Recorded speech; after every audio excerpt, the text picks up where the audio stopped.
three of their games have been so close. And, and I think that's great when you have every team can look at it and say, man, we're 3-2, we could be 5-0, or we're 2-4 and we could be 4-2. That's really the way it is. And I don't want to take any measure of credit away from the way the Rough Riders have managed to flip the switch, in the fourth quarter of every one of their games. And the formula has kind of been pretty consistent, stay close and let the defense create opportunities for you in the fourth quarter. And even with what they did with Shea Patterson last week, I thought the reassuring thing for the Riders was the fact he got better as the game went along. I mean, he was a lot different player in the second half of that game than he certainly was in the first quarter. So yeah, not to ignore Riders 4-0 as a big storyline, because it absolutely is. I think that they're a team that looks like they're going to be competitive in every single game this year, which is certainly more than we could say for the end of last season. But I'm not sure they're going to win the West. Get ready for the Rod Pedersen Show.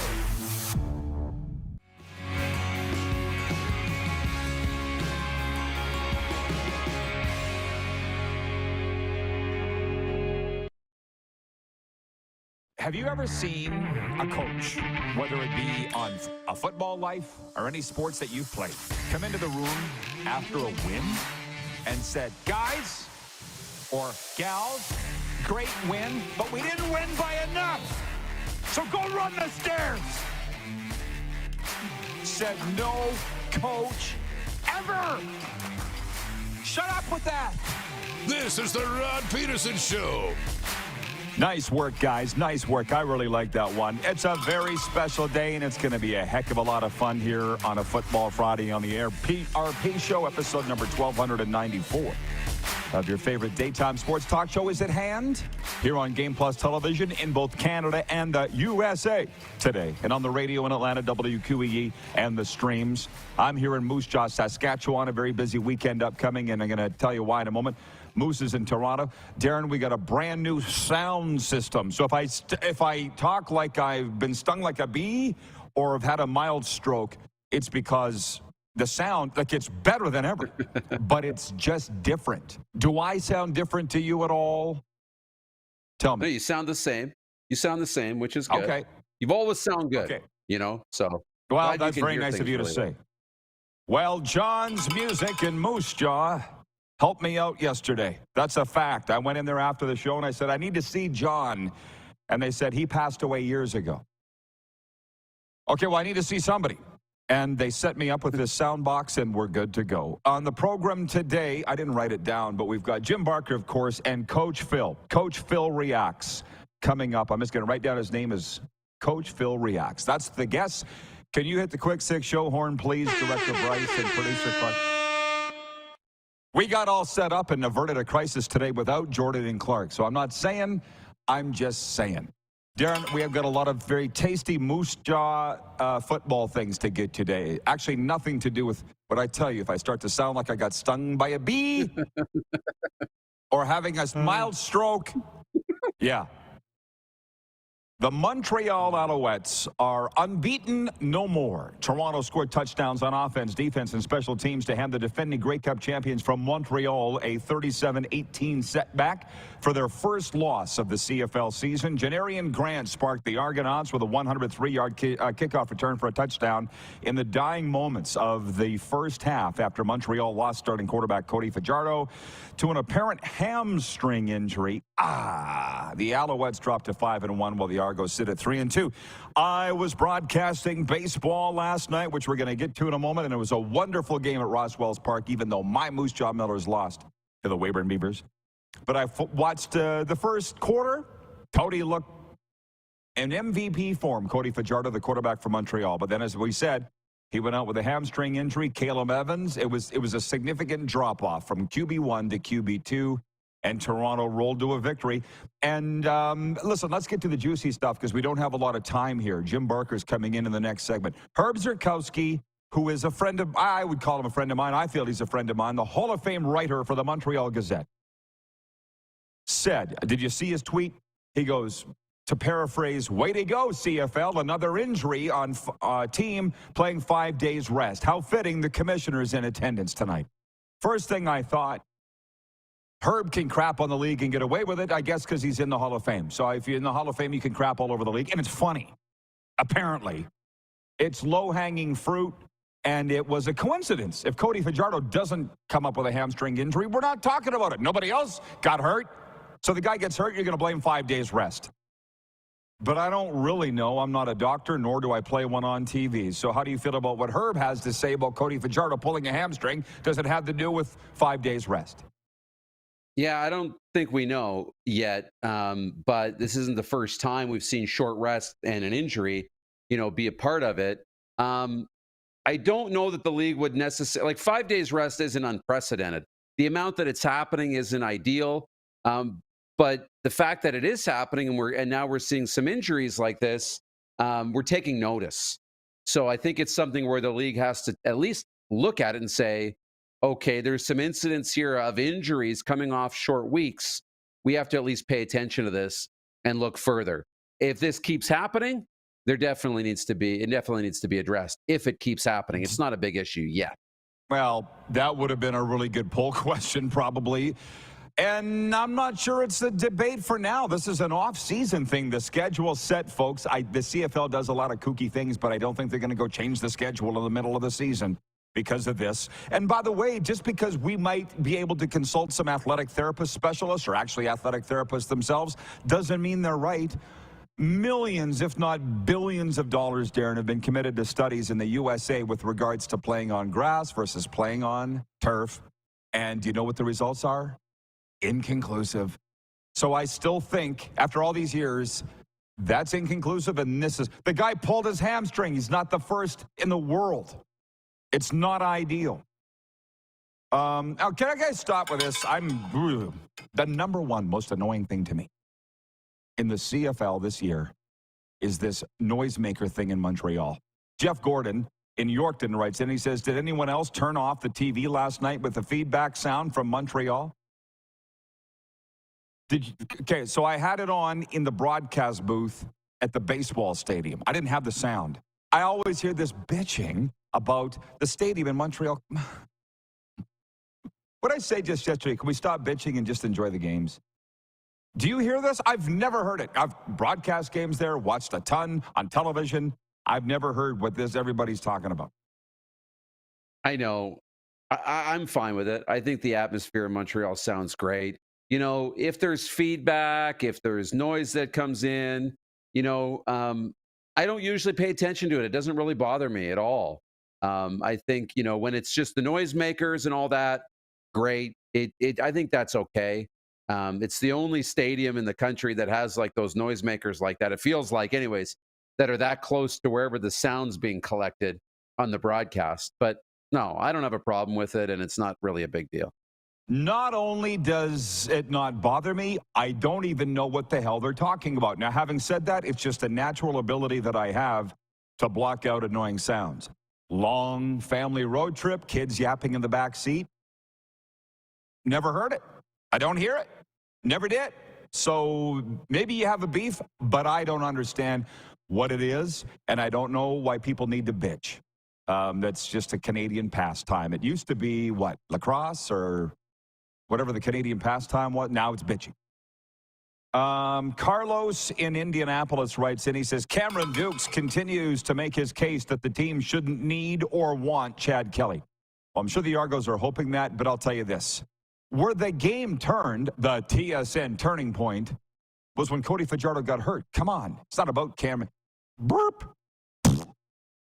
Caleb Evans, didn't he throw I saw this on the highlights. Didn't he throw a pick six in his first series? If it wasn't his first series, it was one of his first series. The whole fortune of the game turned when Cody Fajardo got hurt. Ryan in upstate New York says Janarian Grant's return after Rambo's touchdown was the dagger. The Alouettes had no response after that. Interesting that it's American viewers that are chiming in on these CFL games last night. How about that? So the poll question here today is this. Who is the front runner for most outstanding player in the Canadian Football League so far this season? And we put our heads together. Cody Fajardo's obvious, and he should win it. Not just because I love him, but he should. Darren came up with Vernon Adams Jr. He's doing great things at the quarterback position for the BC Lions. And then it took a while. We had to look at the stats. There's Kadeem Carey leads the league in rushing. He's only on pace for 1,200 yards for the whole year. Not terrible, not Hall of Fame worthy. Tyson Philpott's averaging 100. Shiv used to always say this was sad. 1,000 yards don't mean spit.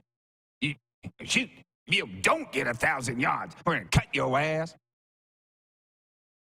100 yards a game shouldn't be that big a deal. But Tyson Philpott leads Montreal. And to be honest, we're kind of sitting here going, who are the faces of the league?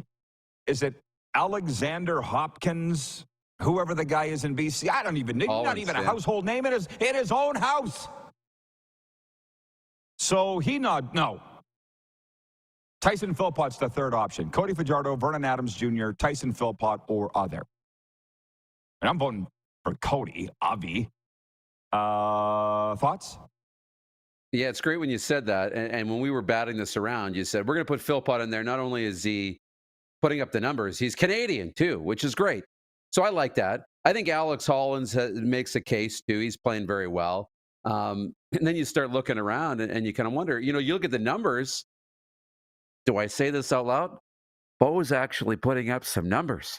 Now, if they could win some games, we might be talking about Bo Levi in this conversation if they start winning.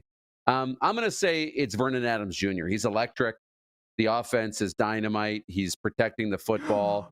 I think it's Vernon Adams Jr. And for Cody, it'll depend on this injury and how long he's out for.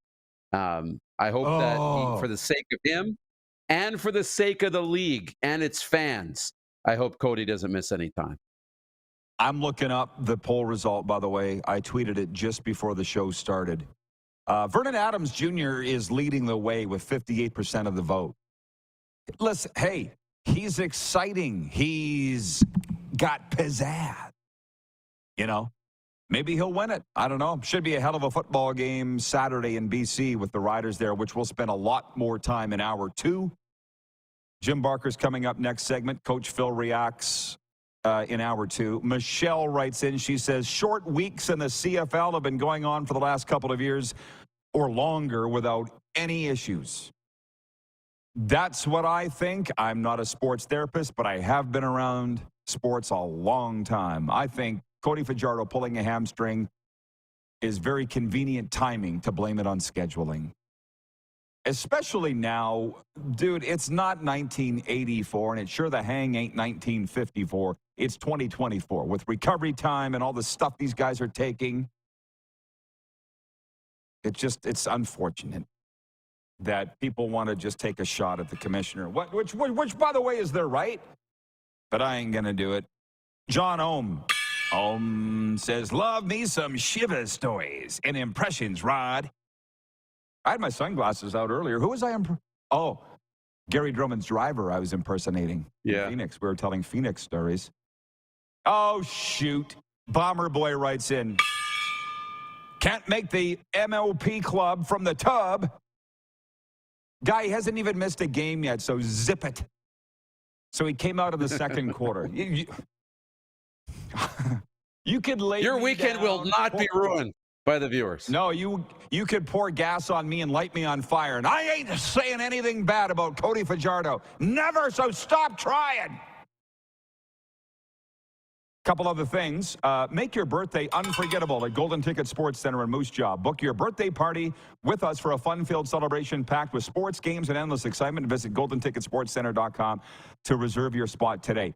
Point 2, very quickly, did you watch the ESPYs last night? I might have these wrong, but I think the team of the year was the South Carolina Gamecocks women's basketball team. Caitlin Clark won the college athlete of the year. The male athlete of the year was Patrick Mahomes. There was a lot of, listen, it's in my commentary today. This is a very slow time of the year in America. No NFL, no NBA, no NHL. Baseball's playing, yes, but not a lot else is going on. That's why the ESPYs, they dropped it right in the middle of summer because there's nothing else going on. They're getting a lot of pub.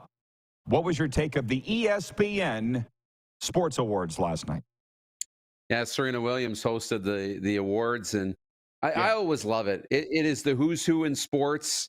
It's everybody's out. I think it's just awesome, and you get to celebrate, the players and the teams and the personalities around Yeah. sports. So the ESPYS is always great. I didn't watch all of it, but I'm catching replays and watching highlights. And they're talking about it on the networks this morning.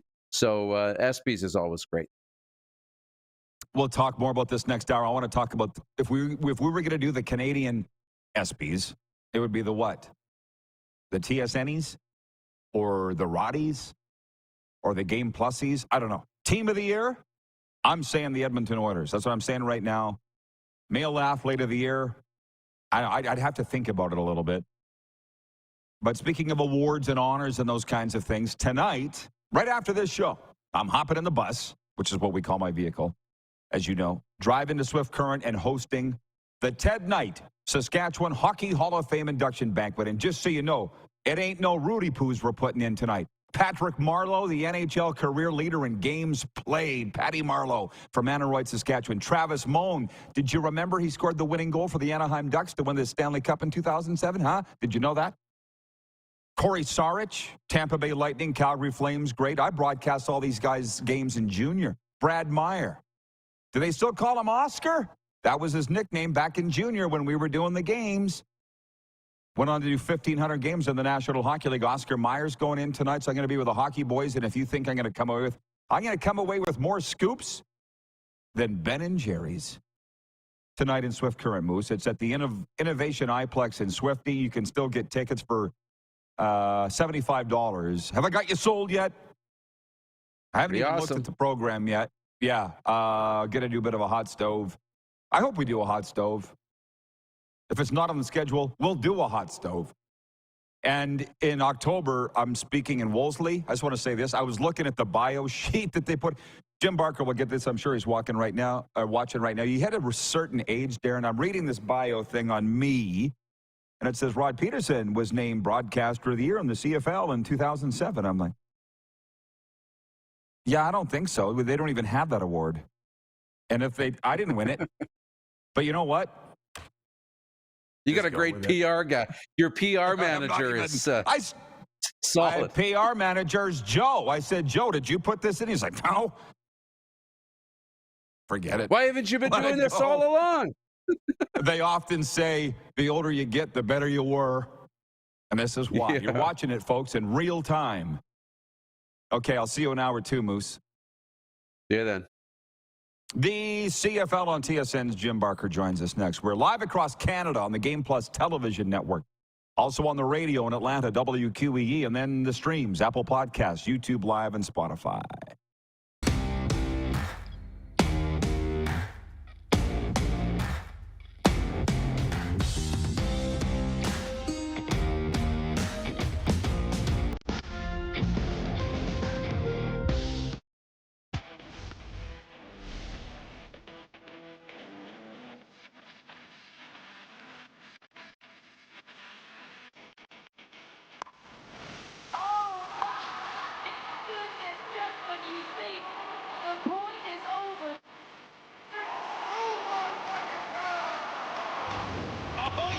Sounds like he knows what he's doing a little bit. As long as you're entertained. Aren't you entertained? We're all capable of doing more. More speed, more reps, more commitment to getting every detail perfect. And that's why it's important we never miss a donation appointment. Blood and plasma donors are needed every day in Canada to support thousands of patients that rely on Canada's lifeline. We're asking you to join the Hockey Gives Blood Partners for Life team. Join today by downloading the Give Blood app or book online at blood.ca/.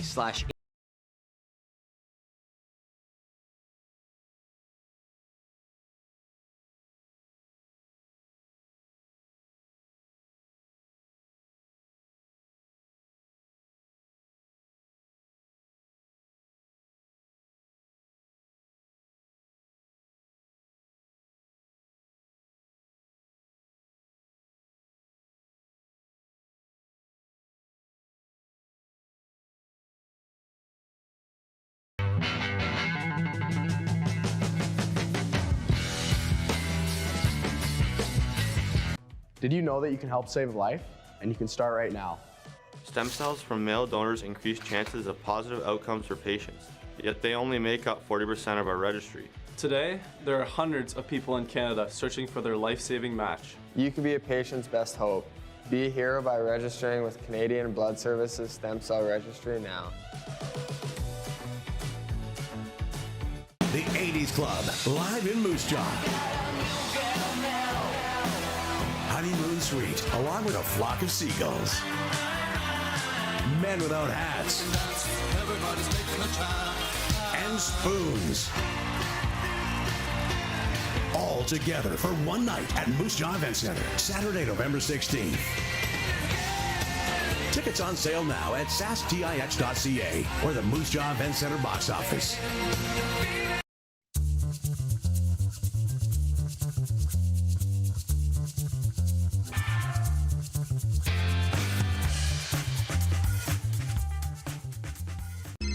Text 902-518-3033. 902-518-3033. Pick up your phone and text RP, that's Rod Pedersen. Text 902-518-3033. Here's how your business can be a part of Canada's fastest growing sports talk show. All you have to do is contact us, and we will tell you all about the dynamic and exciting marketing opportunities we have, utilizing a fully integrated 360-degree multi-platform. Imagine your business seen and heard across Canada on Game Plus TV and around the world on the Rod Pedersen Digital Network. You will use one of the most overused expressions in sports. You gotta be kidding me. Get your business involved. Contact the Rod Pedersen Show today. Hey, honey, can you get one of the kids to show me how this Twitter thing works? Honey, I need to get on Instagram. Time for more of the Rod Pedersen Show. Sponsor mention, we're brought to you by Common Crown Brewing Company in Calgary. They have the perfect craft beer for your enjoyment, making them the ideal beer for your everyday common affair. You've got a choice out there this summer. Make it Common Crown in Southern Alberta. Let's please bring in TSN's Jim Barker. Janarian Grant sparked the Argos with a 103-yard kick return touchdown as the Toronto Argonauts upset Montreal 37-18 to hand the Alouettes their first loss of the CFL season. Jim was on the panel for it. I watched some of it because I was calling baseball. Nobody picked the Argos. Well, I didn't pick the Argos winning last night, Jim. What did you think of how that all played out? Well, I think you hit the nail on the head. When Cody Fajardo went out, it changed the game. It was back and forth, and Ryan was calling a game. I felt it was a huge game for Cameron Dukes after the two good games where they protected him. Then the game against Saskatchewan last week, they're tied going to the fourth quarter. He doesn't, he tried to do too much, turned it over, threw a pick six, cost him the game. I mean, it was a tie score going in. I didn't know if Saskatchewan could score with Shea Pedersen, but Cam Dukes did it for him. He came back in this game, and basically he was able to manage the game, do exactly what he and Shea Pedersen and now Caleb Evans, these backup quarterbacks, they need to come in and manage the game and not lose games. They haven't shown yet, and they're probably not at the point where you go into a game and say, this guy's going to win the game for us. I mean, Dukes, again, people forget he's a backup quarterback, and it's his first year starting. And I think it's one of those things that we got spoiled by Chad Kelly, who in his first year takes the team to 16 wins. Well, that doesn't happen. So that game with Montreal-Toronto was going to go right down to the wire, I felt like Toronto's defense was playing well, and when Cody went down, you could just feel the air go out, and then Caleb Evans and he's backed up and he throws the pick six, and then Janarian Grant, and Montreal answered, but then Janarian Grant goes and breaks away. He's the best in the league at that returning, and to think that he was just out on the street, Winnipeg didn't want him, nobody wanted him, and Toronto picked him up at the end of training camp. It was Vince Magri's last thing he did was go after him. So it was a great move, and they now, I believe, have the best returner in the league. And it's a team that has to hang on. I don't believe that he's going to be ready this year, Cam Dukes, to win Grey Cups, where he's the guy who can win the game for you. I believe, and Ryan Dinwiddie came out and said Chad Kelly's going to be the quarterback when he comes back. So, when that happens, they'll be a different team. Week 17, Montreal, led by Cody Fajardo, who didn't play, Marc Ducroix, who didn't play, against Toronto, who had Chad Kelly, who didn't play, Flo Arimolade, who didn't play, Jake Serezna, who didn't play. And week 17 could be for everything. I mean, it sets up, because they've split, it's the rubber game. That game is going to mean everything going into the playoffs. One team's going to win and get the bye into the final, and the other team is going to have to go through the hard way and go through, whoever, whether it's a crossover or Ottawa or Hamilton, they're going to have to go through there to get there. So I think it sets up for a great end of the season. And, I thought the game just came out, how you might expect if Cody goes out, because on your poll about who the most valuable is, without question, the East Division nominee is Cody Fajardo. I said that yesterday when I introduced him as there's nobody else to even talk about but Cody Fajardo. And I think in the West, it's Vernon Adams. I think Cody has a better defense behind him. I would probably lean to Vernon Adams now, but not by much. Again, the biggest ability a MOP can have is availability. And how long is he going to be out? I think Davis Sanchez had a great point last night. When you think your hamstring is ready, take another week. And I know Cody, like Cody, he's going to want to get out there as soon as he can. It kills him to not play. And if he rushes back and it becomes a nagging thing or the next one's worse. So I hope he takes the time and gets it right before he comes back. And they have a bye this week, just at a perfect time. And again, they'll probably have time to know the severity of it and whether or not they get a game plan together for Caleb Evans, which will obviously be different than a Cody Fajardo game plan. The $64,000 question. Are you prepared to blame short weeks on injuries such as what Cody Fajardo suffered? Absolutely on not. Thursday night? When I came into the league, Me either. We had the Monday, Friday turnaround.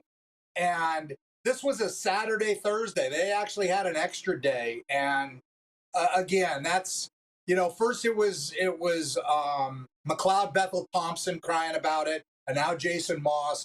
And you know what? The Thursday, Friday, Saturday, Sunday has been a huge thing for this league.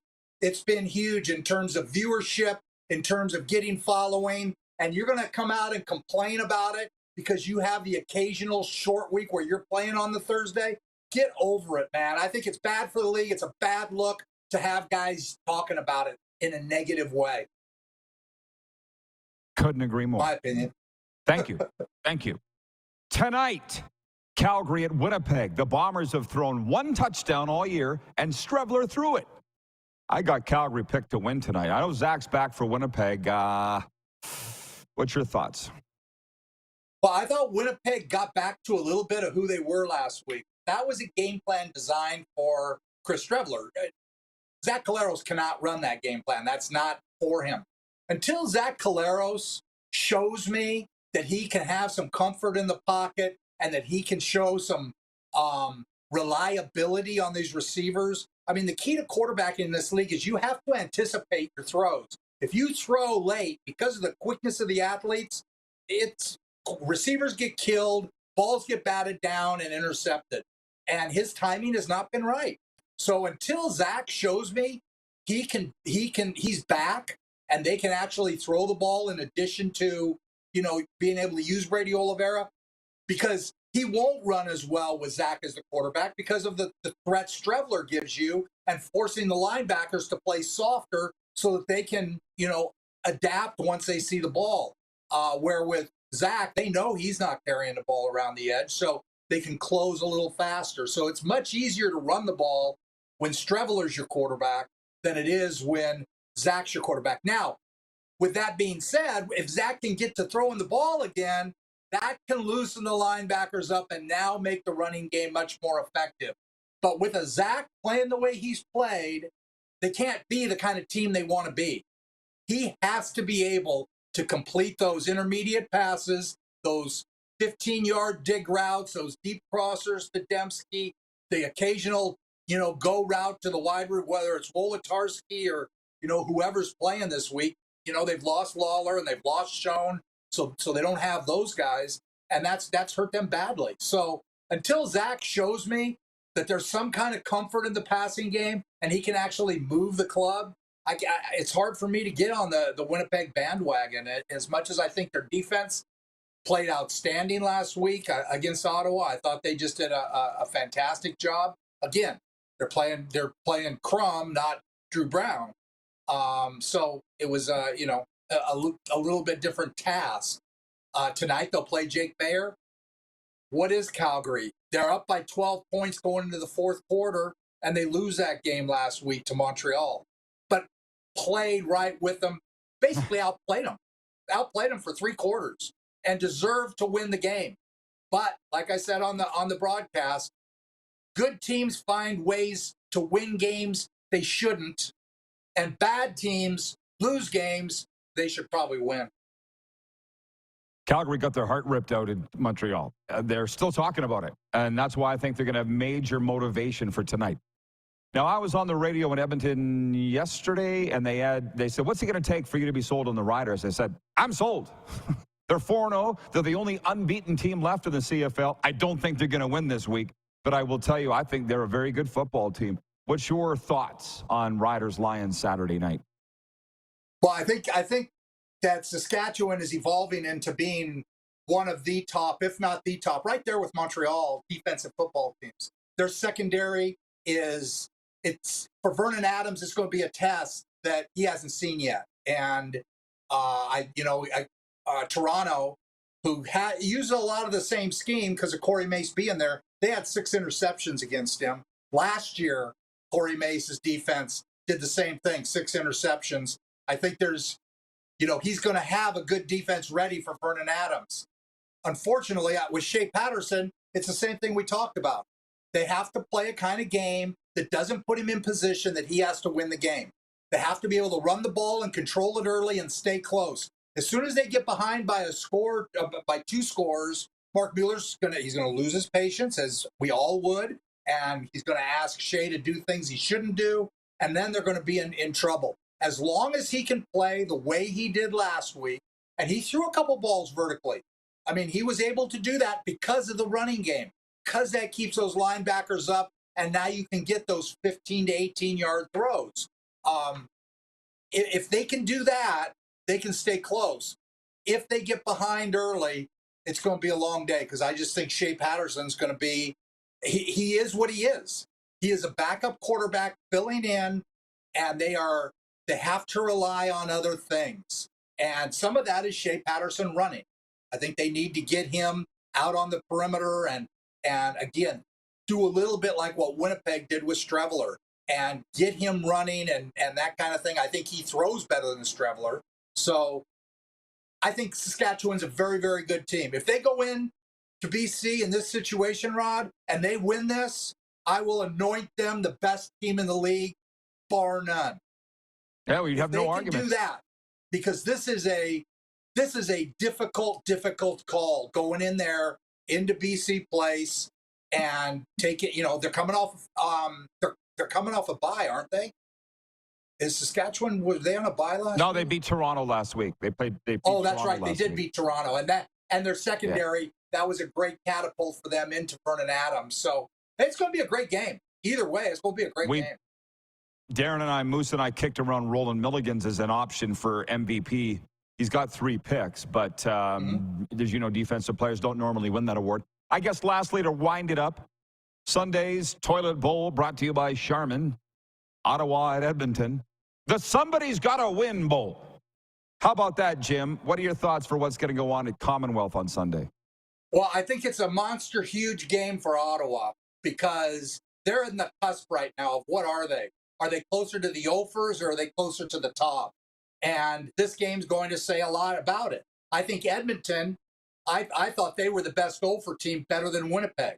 So I think it's going to be a tough game. Edmonton's coming off the bye, and they've had a lot of time.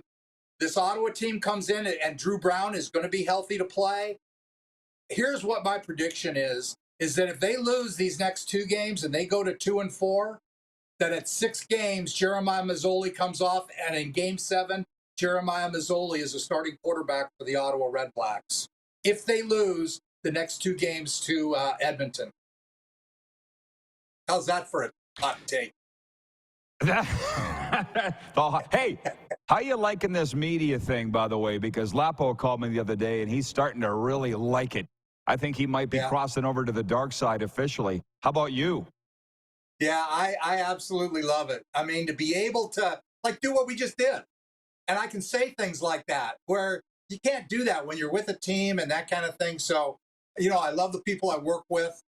It's just, it's a fantastic thing. I get a chance to really watch the league and then give out a different view than, Davis was a player and Milt was a player. Matt Dunnigan, I can give a different view, and that to me is a lot of fun. And we get into some good scuffles up on the panel, because Milt has a way of seeing things, and I see it normally differently as a management person. So I love it. It was always missing a coach, and Dunnigan doesn't count, and you can tell him that. He's a quarterback. You guys are starting to rival Marty York, Obi, and E.T. back in the day. That was pretty damn good, too. Wow. But that's, I would say, man, you're bringing back the relevance of the intermission panels, Jim, thank you. Enjoy the games. Look forward to next week. I love your shirt. I can't wait to get my RP shirt. I'm going to look it up right now. We'll get you one. Where I go. Absolutely. We'll get you one. Thanks, Jim. I'll wear Jim it Barker all from over the Toronto. Awesome. From the CFL on TSN. We can get him a blue and white one. We sent the sports doctor one in Winnipeg. It's in bomber colors, and he said he can't believe the reaction he gets in Winnipeg. All positive. We'll be back with a sports update. Viewer takeover. Coach Phil reacts coming up in hour 2. We're live here on the Game Plus Television Network, WQEE Radio, Apple Podcasts, YouTube Live, and Spotify.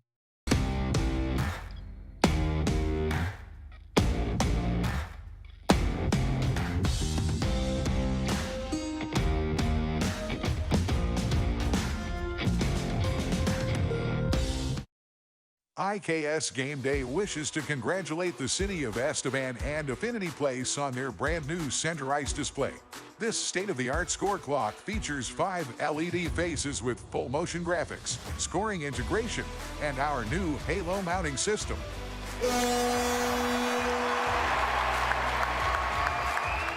If it's time for an upgrade, let us show you how to deliver the best fan experience. You can find us at IKSGameDay.com. Now the race is on and here comes pride in the backstretch. Celebrate 40 years of Sawyer Brown. Some girls don't like boys like me.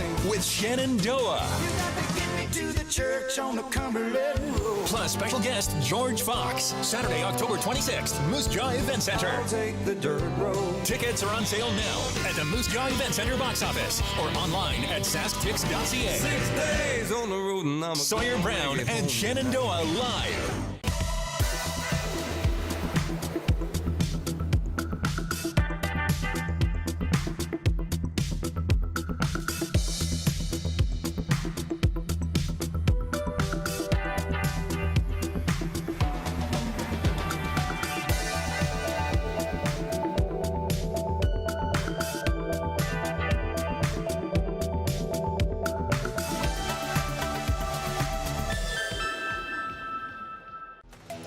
The live sports experience is changing. Teams and facilities are under pressure to provide online and in-venue entertainment. IKS Live has the right team to deliver.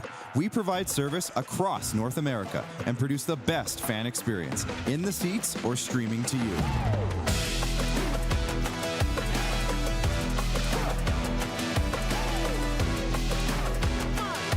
IKS Live continues to bring you the best seat in the house.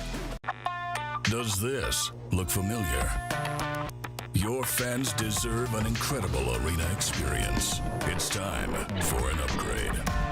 Stunning graphics. Revenue opportunities are just the beginning with our in-venue display systems and scoring technology. Let us help you find the best solution for your facility. EDG, always delivering the best fan experience. We're all capable of doing more. More speed, more reps, more commitment to getting every detail perfect. And that's why it's important we never miss a donation appointment. Blood and plasma donors are needed every day in Canada to support thousands of patients that rely on Canada's lifeline. We're asking you to join the Hockey Gives Blood Partners for Life team. Join today by downloading the Give Blood app or book online at blood.ca/HGB. Here's how your business can be a part of Canada's fastest growing sports talk show. All you have to do is contact us, and we will tell you all about the dynamic and exciting marketing opportunities we have, utilizing a fully integrated 360-degree multi-platform. Imagine your business seen and heard across Canada on Game Plus TV and around the world on the Rod Pedersen Digital Network. You will use one of the most overused expressions in sports. You gotta be kidding me. Get your business involved. Contact the Rod Pedersen Show today. Send us your opinions now. We won't victimize you unless you really deserve it. Now, back to your host, Rod Pedersen. Back at it on a Football Friday. Hope you're enjoying it as much as we are here on Game Plus TV. I don't know what's going to happen when the NFL season starts. I don't know. We'll probably go back and forth between the two leagues, but what I do know is the winner will be you, the viewer, and the listener. How about that? But right now, it's the thick of the CFL season, and I do have other sports I'll get to in the sports update in a second. I want to say this again. Herb Zurkowski tweeted last night, it was during the game when Cody Fajardo went out, the Montreal quarterback, with a hamstring pull, that, way to go, CFL, another short week claiming a star player, fitting that the commissioner is here tonight in attendance. Something like that. And I hope that we can say this as friends, that Herb and I have been in this league a long time. I respect him. I like him a lot. He gave me rides all over Montreal when we landed from the airport, drove us home from the stadium. He wrote a wonderful feature on me in recovery in the Montreal Gazette. Herb's a good guy. But take a shot at the CFL over Cody Fajardo's injury and blaming short weeks is a cheap shot, I feel, and low-hanging fruit. And it's nice to see Jim Barker agrees, but I don't need people to agree with me. I also know what's right. Brian at Hudson Bay writes in and says, typical Homer statement from Herbie boy. You lost a game, Herb. Deal with it. NFL plays a game all year on Thursdays, and most of the teams play on 4 days rest. Well, just so you know, Herb tweeted it during the game. So it had nothing to do whether the Owls won or lost or not. And honestly, I don't think Herb cares whether they win or not. Maybe he does. I don't know. Vintage Sasko writes in, and he says on the 902 line, solid show on the topic of a short schedule may have merit, but I still can't believe George Reed played 2 road games in 72 hours back in the 70s. What a wild era. And he wouldn't change a thing. Kirk in Toronto writes in, hi, Rod. Nothing tops Football Friday on the RP show except a gutsy Argonaut win last night in Montreal. What an all-around team effort. Bravo. Of course, you wouldn't have won if Cody hadn't got hurt, but I digress. It is what it is. If the bear hadn't stopped to take a leak, he'd have caught the rabbit. It is what it is. Sports update, the Blue Jays are looking to keep things going in the desert. Toronto visits the Arizona Diamondbacks tonight in the opener of a 3-game series. Having won 4 of its last 5, Yariel Rodriguez gets the start for the Jays against the D-backs' Ryan Nelson. Despite Toronto's recent surge, the club still sits with a disappointing 43 wins. Prince Harry received the Pat Tillman Award for service at the ESPYs Thursday night. The Duke of Sussex served in the British military for 10 years, including 2 years in Afghanistan. He founded the Invictus Games in 2014, which serves as a multi-sport Paralympic-style event for wounded or injured servicemen and veterans. You know, they've had that. It's going on in Vancouver and Whistler, right, coming up. They've had it in Toronto, and Pinball Clemens went and spoke to the athletes there, the Wounded Warriors. You should hear his stories from that. I'll tell you, way to go, Prince Harry. Way to go, Wounded Warriors and veterans. Way to go, Invictus Games. And it was real nice that he would be honored by ESPN last night with that award. Honestly, I didn't know Prince Harry founded it. I didn't know that. So there's a positive out of the ESPYs. We're saying, Moose and I talked about this earlier, but it's always a race on Fridays in the opening segment because we got to get JB in, which is great. But I said the ESPYs, they handed out Team of the Year, Male Athlete of the Year, Female Athlete of the Year. This award for, what the hell did they call it? Prince Harry, the Pat Tillman Award. Oof, former Arizona Cardinal linebacker who lost his life in the war. Decided playing in the NFL wasn't that noble. Wanted to serve America, joined the armed forces, died overseas, defending his country. Yep. What a story. If we did this in Canada, I want your thoughts on who the Team of the Year would be. I heard, Moose and I talked about it before the show. I said, the Edmonton Oilers, first team, well, not the first team to go to the Stanley Cup. Montreal did it not that long ago. It's a hell of a story, though. They got a game away, as you all know, from ending the Gary Bettman curse. As I said to Serena, the biggest Oiler fan I know, and I know a lot. What are you going to blame Bettman for now? If you win Game 7. She didn't want to talk about it. The Saskatchewan Rattlers finally tasted victory again after a month of losses as they picked up a 96-84 win over the Winnipeg Sea Bears on Thursday night on National Slurpee Day. The Rattlers may still be fifth in the West, but as they snapped a 7-game losing streak and remained within striking distance of the playoffs, Teddy Buckets led the charge as he finished with 21 points against his former squad. Elsewhere, Calgary upended Vancouver 97-94. Niagara topped Montreal 83-77. We need to put some more time into this. We got 20 minutes to get into it. Coming back an hour or two with Moose, and Coach Phil Reacts will be with us. I'm just saying, Team of the Year, Oilers. I don't want to spoil his surprise. He has his Team of the Year. Male Athlete of the Year, Female Athlete of the Year. I don't know. I'd have to put some more thought into that. Connor McDavid, I don't know. You all put some thought into this. I don't want to go willy-nilly. This is for, let's say, the last 12 months, going back July 1st and back 12 months. So it won't include the Olympics this summer, because that would be too hard to figure it out. The sports update is for Landmark Cinemas. How about this? In Landmark Cinemas, 1 week from today, July 19th, Twisters. This summer, the epic studio disaster movie returns with an adrenaline-pumping, seat-gripping, big-screen thrill ride that puts you in direct contact with one of nature's most wondrous and destructive forces. From the producers of the Jurassic and Indiana Jones series comes Twisters, a current-day chapter of the 1996 blockbuster Twister. In Landmark Cinemas, July 19th. Also brought to you by the Golden Ticket Sports here in Moose Jaw, your hub for sports, fitness, and community fun. Visit them at goldenticketsportscenter.com.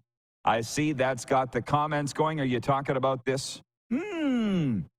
Dano writes in and says the Alouettes won 13 straight since September of 2023, including the Grey Cup. Slam dunk as Team of the Year. Potentially.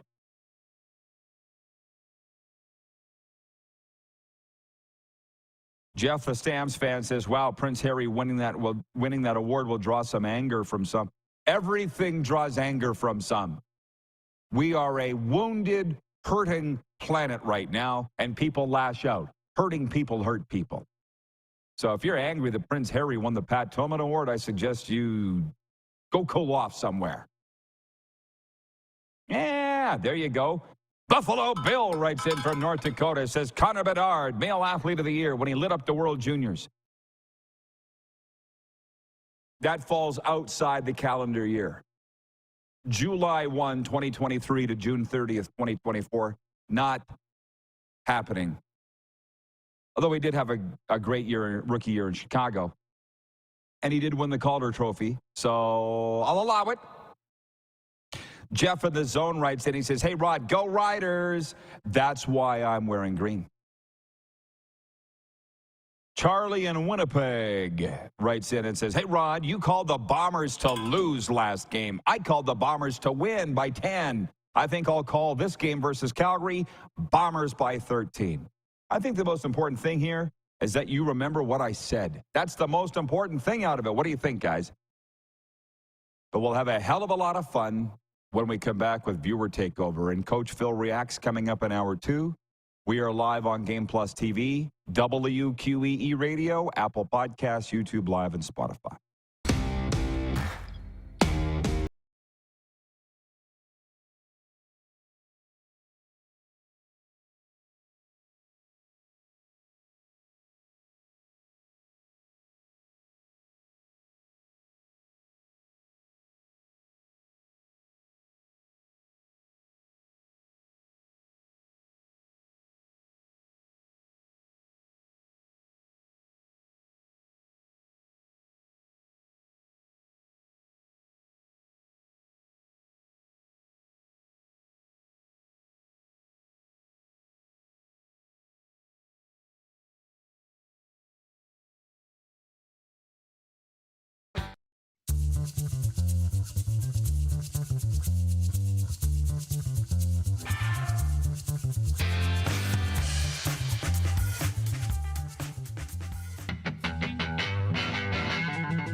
I'm Bridget Lacquette.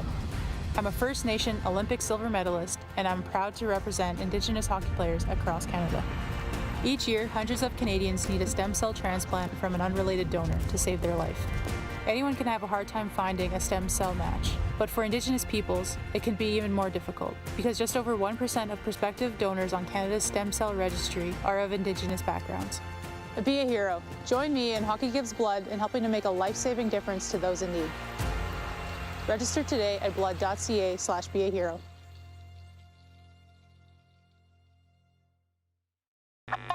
Does this look familiar? Your fans deserve an incredible arena experience. It's time for an upgrade. Stunning graphics. Revenue opportunities are just the beginning with our in-venue display systems and scoring technology. Let us help you find the best solution for your facility. EDG, always delivering the best fan experience. Text 902-518-3033. 902-518-3033. Pick up your phone and text RP, that's Rod Pedersen. Text 902-518-3033.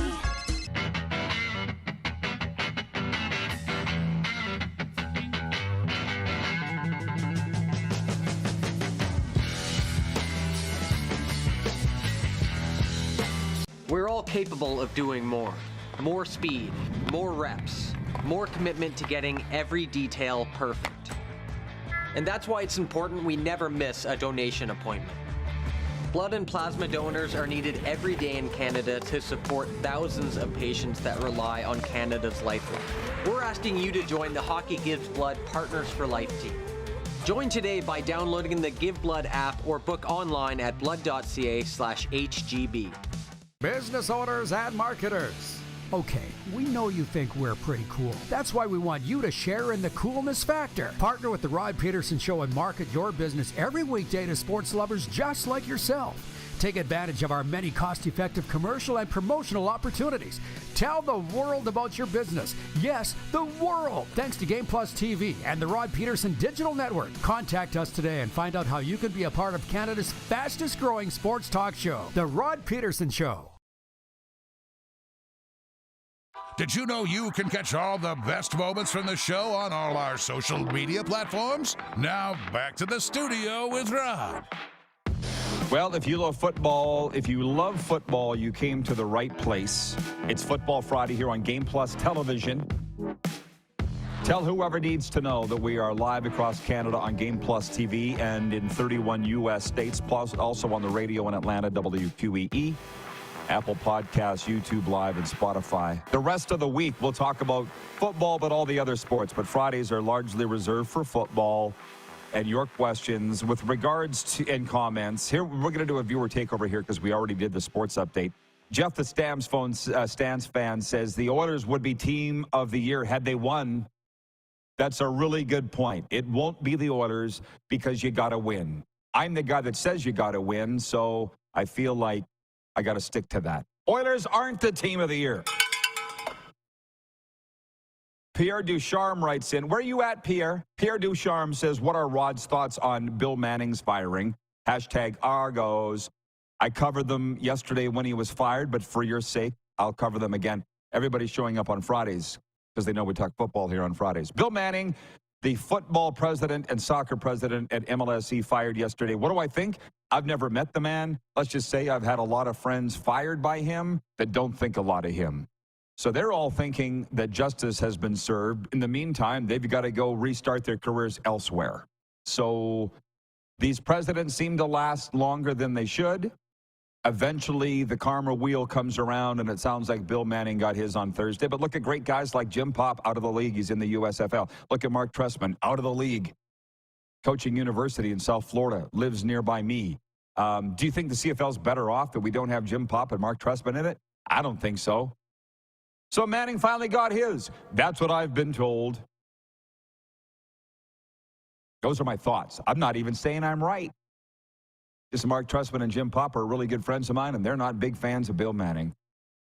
I'll trust what they have to say. Jeff in the zone says, what are your CFL picks this weekend? We did it yesterday, but I'll do it again for your sake. Darren and I both had Montreal last night. We were both wrong. Tonight, I've got Calgary to win at Winnipeg. Darren's got the Bombers.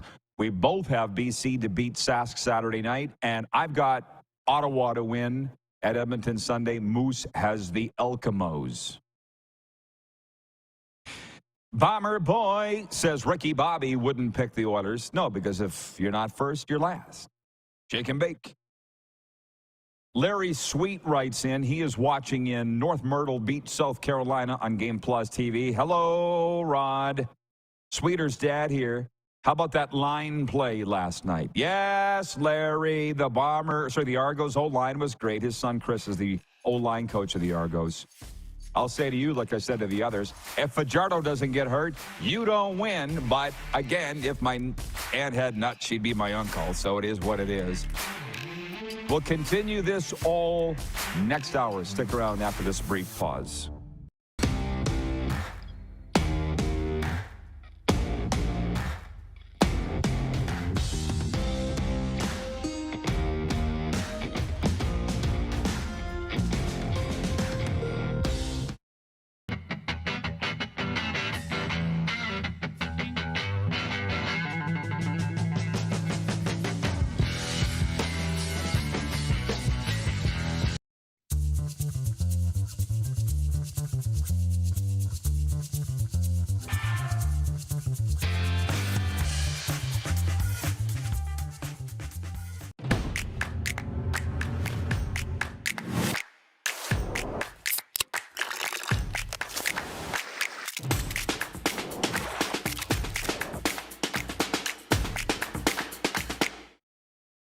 We're all capable of doing more.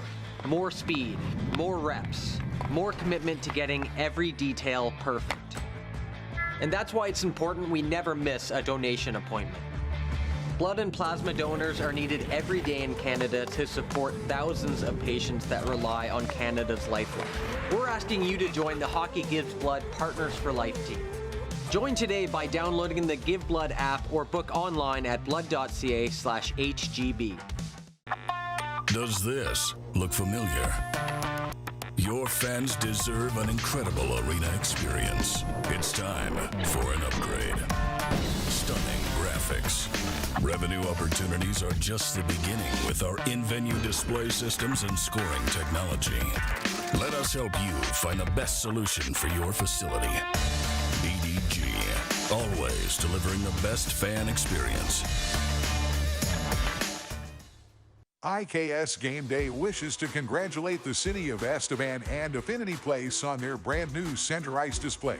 This state-of-the-art score clock features 5 LED faces with full motion graphics, scoring integration, and our new Halo mounting system.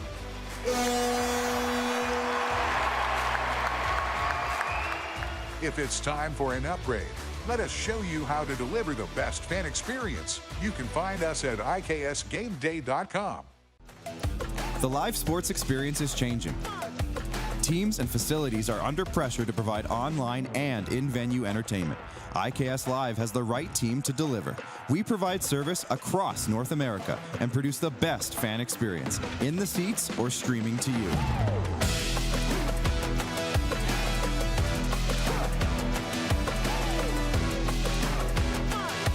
IKS Live continues to bring you the best seat in the house.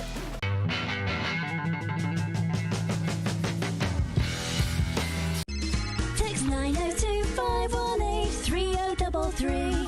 902-518-3033. Pick up your phone and text RP, that's Rod Pedersen. Text 902-518-3033. Business owners and marketers. Okay, we know you think we're pretty cool. That's why we want you to share in the coolness factor. Partner with the Rod Pedersen Show and market your business every weekday to sports lovers just like yourself. Take advantage of our many cost-effective commercial and promotional opportunities. Tell the world about your business. Yes, the world. Thanks to Game Plus TV and the Rod Pedersen Digital Network. Contact us today and find out how you can be a part of Canada's fastest-growing sports talk show, The Rod Pedersen Show. Have you ever seen a coach, whether it be on a football life or any sports that you've played, come into the room after a win and said, guys or gals, great win, but we didn't win by enough, so go run the stairs? Said no coach ever. Shut up with that. This is the Rod Pedersen Show. Yeah. Why was I getting so hot under the collar that day? I don't know. Hope you're ready for the weekend. It's going to be a heck of a lot of fun. It already is here on a Football Friday on the RP Show. We got everybody checking in. Moose will be with us here shortly, I think. We've got Bryce directing the show. We've got Tuna producing the show, and everything's just going hunky-dory. And in 1 hour's time, I'll be on the highway heading to the Frontier City. And tonight, the Saskatchewan Hockey Hall of Fame. I should say the Ted Knight Saskatchewan Hockey Hall of Fame induction banquet. Listen, we're putting in tonight Patrick Marleau of Aneroid, Saskatchewan, Travis Mullen of Stewart Valley, Saskatchewan, Corey Sarich of Bladworth, Saskatchewan. Those are all tiny towns. Brad Meyer, Oscar Meyer. I think he's from Saskatoon, reffed 1,500 NHL games, plus some other inductees. But I'm sitting here just for a second. Think about this, because I don't think you realized it at the time. Patrick Marleau of Aneroid, Saskatchewan, played 1,779 NHL games. That's the most in NHL history, 1,779. You want to hear the rest? Gordon Howe, 1,767. Mark Messier, 1,756. Jaromir Jagr, 1,733. These are the iconic greats of the game, and Patrick Marleau stands atop them all. That might be the most impressive record in the NHL. Let's bring in the Moose. I don't know, Darren. I think you got to have a little more age around, a little more salt and pepper in your hair to appreciate these things like I do than you have. But again, I'm so excited to be with the hockey guys tonight, my people. Although baseball people are becoming my people too. But games played in the NHL, I don't care, dude. It may not be the biggest record, but it's up there for importance in a game, in a sport.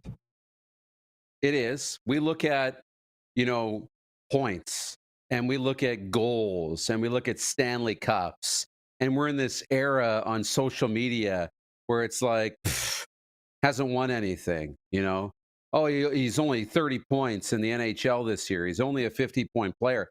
But when you look at back, and we've been around, both of us have been around hockey guys, and you introduce somebody or you're around somebody and you say, here's Rod Pedersen. He played 500 games in the National Hockey League. That's a big deal. When you're out of the career and you put it into perspective that you made the National Hockey League, and you played a number of games, even just to get to the league is such an accomplishment. And so for somebody like Marleau, who has the goals, the assists, the points, the Team Canada, all of that, doesn't have the Stanley Cup and has all those games, it's unbelievable stuff, man. It's really something to be proud of. We're all going to be together tonight in Swift Current at the Innovation iPlex, and I just got shivers thinking about it. It's going to be so much fun. Jay writes in, and I'm not sure where Jay's at, but Jay says, does Chris Jones get fired if the Elks don't win? The guy's got a lifetime contract, it seems. If you only knew what has gone on behind the scenes. I've talked with Jones a little bit about it.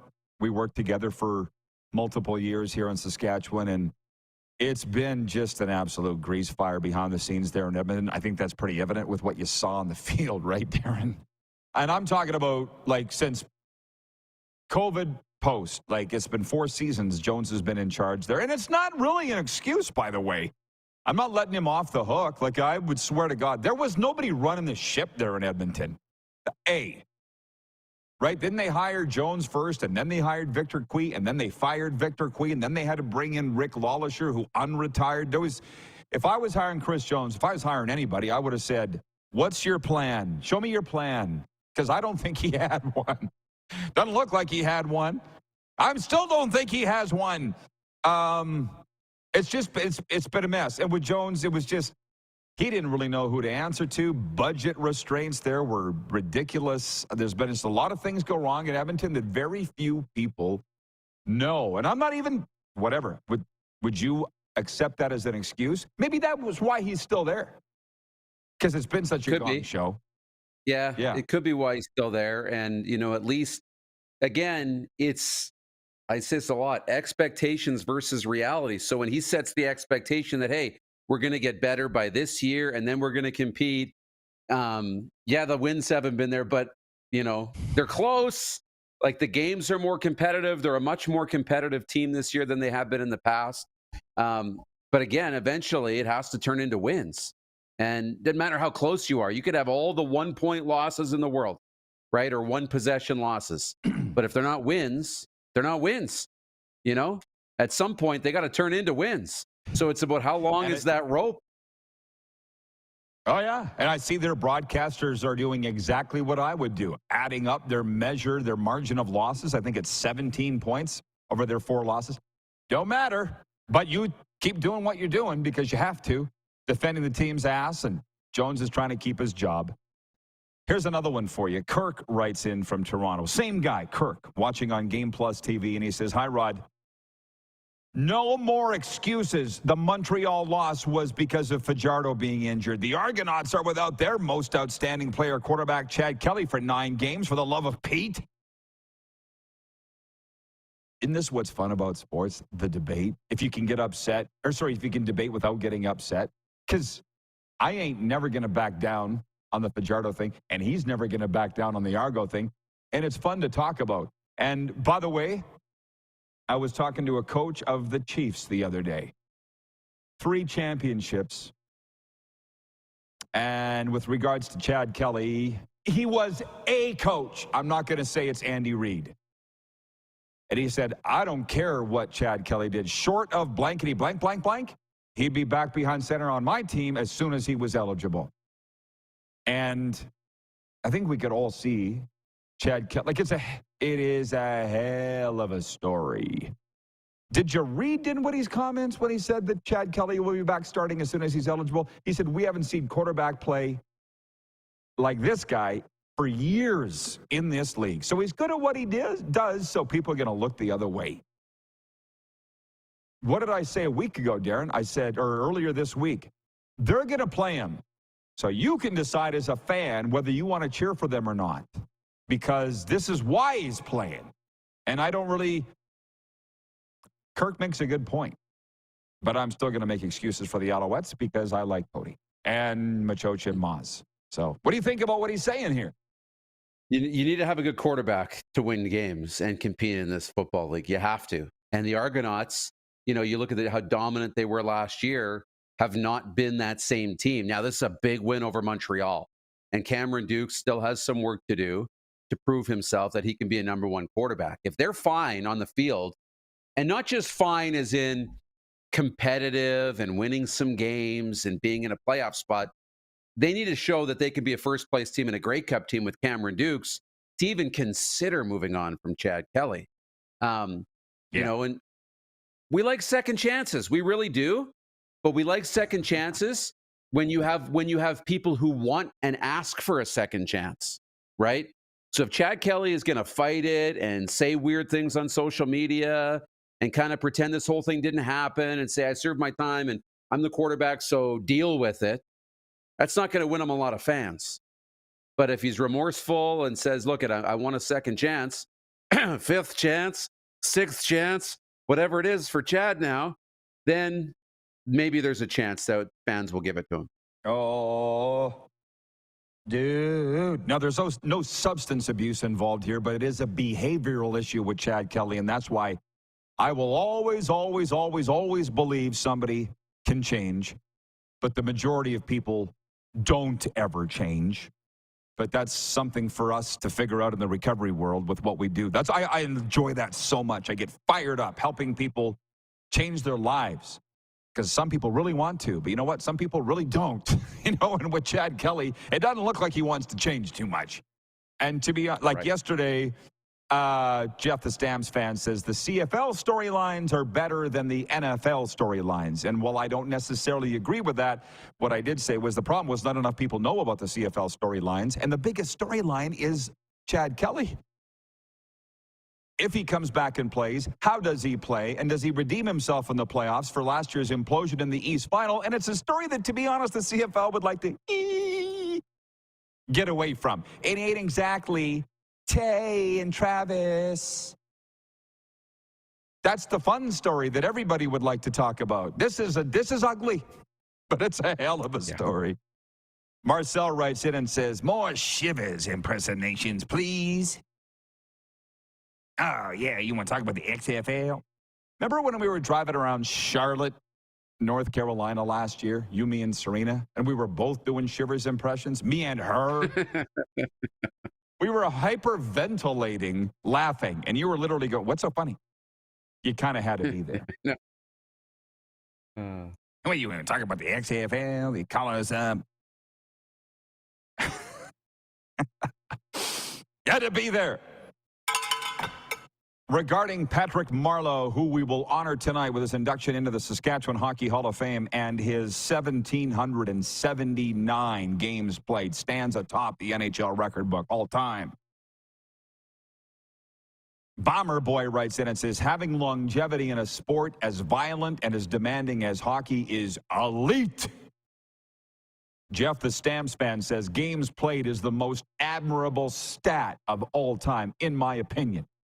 And I can tell you right now, Gene Mikowski, all-time games played for the Saskatchewan Roughriders, surpassing Roger Aldag. Frank Kovacs for the Regina Pats. I know all those guys' names. Mikowski's number's not retired, right? Fofo is. Kovacs' number not retired. Probably should be. And now I'm kind of getting in. It's 11:11 Mountain, by the way, Moose. I'm just pointing that out. 1:11 Eastern.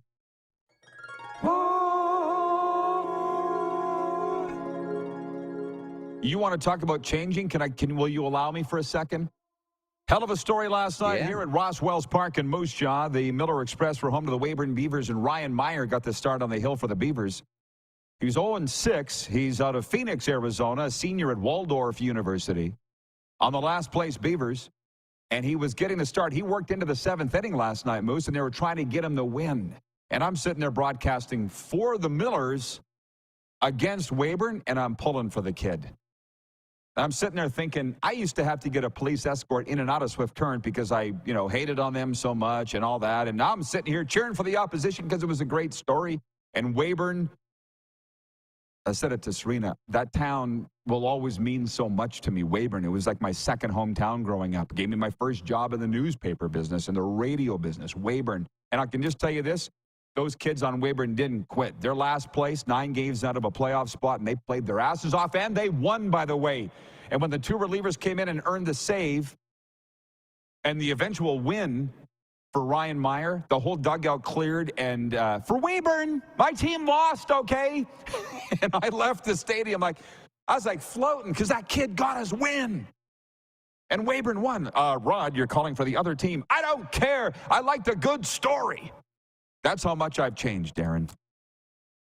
Unrecognizable from what I used to be. To be fair, I never really thought about this all year. When you're just doing home games, you're kind of calling games for the other team anyways, because that's who's watching. Yes. All the home fans are at the ballpark. I mean, the parents aren't. But the visiting fans are who's watching the feed because they're not traveling. So they probably love that you were excited for this kid. And that's probably how it should be. I know, but again, the biggest homer of all time right here, and paid for it dearly in every regard. I'm like, I will not be that homer guy again. I won't. Miller's give me all the clothes. I bump into the players, hang out with them. I don't hang out with them, but I'm here with them at the same time. I went into 7-Eleven to get a free Slurpee yesterday because it was National Slurpee Day. The friggin' 7-Eleven was full of Miller's players. I'm like, you guys, the game's in an hour. I'll never get baseball players, man. It's cool getting to learn it, but there's so much different than hockey and football players. It's hard to believe they even play sports. BW writes in and he says, what's more impressive is 1,540 games with one franchise in the NHL. Shane Doan. Oh, we got to answer this. From the Jug, he writes in and he says, will Patrick Mahomes get his third MVP this year? Him and Brittany just announced they're having another kid. See, there's another nice story versus the Chad Kelly story, so friggin' ugly, but it's a hell of a story. It's just one that the CFL would prefer not to talk about. And to be honest, nobody's really talking about it right now to honor the CFL. Phil Reacts, Coach Phil, coming up 2 segments from now. I got to get your take on the team of the year in Canada. Do you want to blurt it out right now? You have it. Your team of the year is. Save it. I got them all, man. I've been ready for this on the SB train. So I've got a few. I got players, teams. Okay, we got to keep everybody hanging on the break here. Jen at the Four Seasons writes in. She says, good morning, y'all. Hey, Jen, you're a little late. We covered a lot. We'll recap it when we come back. But I also will want your take on what Jim Barker had to say last hour, Darren, from the CFL on TSN. I will quote him with regards to the 5 days rest only being blamed by the Alouettes and their writer, Herb Zurkowski, for Cody Fajardo's injury last night. And Jim Barker said, I said, do you go along with that? He said, absolutely not. Get over it. That was from Jim Barker. So, and hey, I'm on record as saying the same thing. We'll be right back. It's a Football Friday, and we are live on Game Plus Television, WQEE Radio, Apple Podcasts, YouTube Live, and Spotify.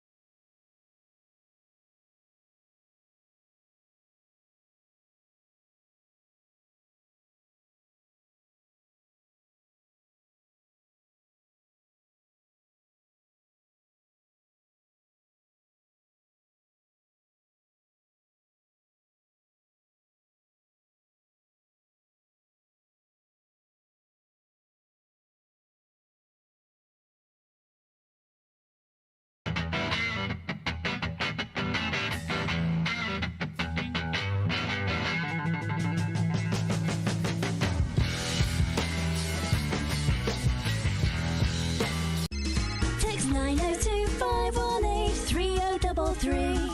902-518-3033. Pick up your phone and text RP, that's Rod Pedersen. Text 902-518-3033.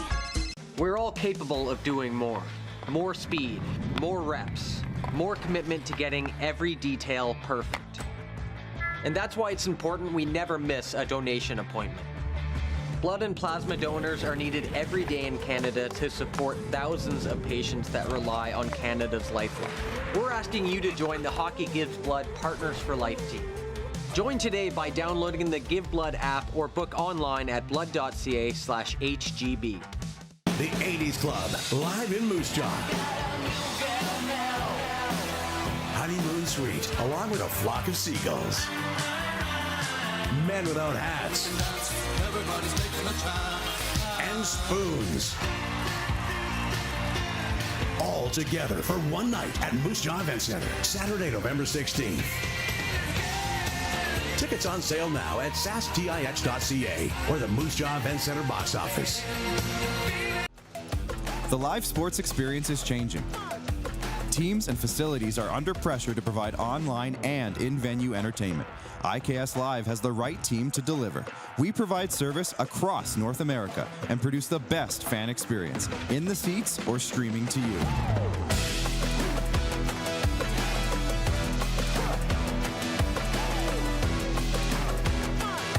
IKS Live continues to bring you the best seat in the house.